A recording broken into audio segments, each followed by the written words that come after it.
La Banque des États de l'Afrique centrale a réalisé un bénéfice net de 77,1 milliards de francs CFA en 2017. Bien que positive, cette performance est en baisse de 53,1% par rapport à 2016, exercice pendant lequel l'institution avait engrangé des bénéfices de 164,17 milliards de francs CFA. Cette diminution s'explique par le recul du capital sur les avoirs extérieurs des pays de la CEMAC. En effet, de 310 milliards de francs CFA en 2016, ils sont passés à seulement 156,7 milliards de francs CFA à la fin de l'année 2017. En outre, les placements extérieurs de la BEAC ont chuté de 67,26% à 21,7 milliards de francs CFA contre un rendement de près de 66,5 milliards de francs CFA en 2016.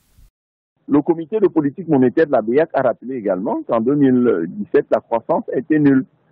Nous n'avons pas assez de ressources, nous avons beaucoup d'engagements pour l'exercice 2018 et pour l'exercice 2019. Il est temps de rationaliser. Cette baisse de performance est toutefois atténuée par la sollicitation plus importante de la BEAC par les trésors publics nationaux. Ces opérations ont généré des profits évalués à 55 milliards de francs CFA, en hausse par rapport aux 38,14 milliards de francs CFA de 2016. Les taux d'intervention auprès des établissements financiers ont généré près de 19 milliards de francs CFA d'intérêt en 2017. Et également, ces 3 dernières années, les États de la CEMAC se sont livrés à lever ce qu'on appelle les OTA-BTA, c'est-à-dire les obligations du trésor accumulable ou les bons de trésor accumulable. C'est quoi? C'est des petits concours qu'un État va solliciter auprès du marché monétaire, de la Banque des opérations, de la Banque des États de l'Afrique centrale.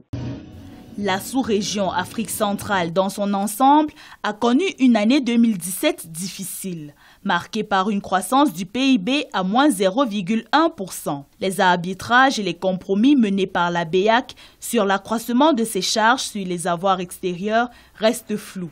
L'on ne peut donc pas évaluer leur portée sur la productivité économique de la BEAC en 2017.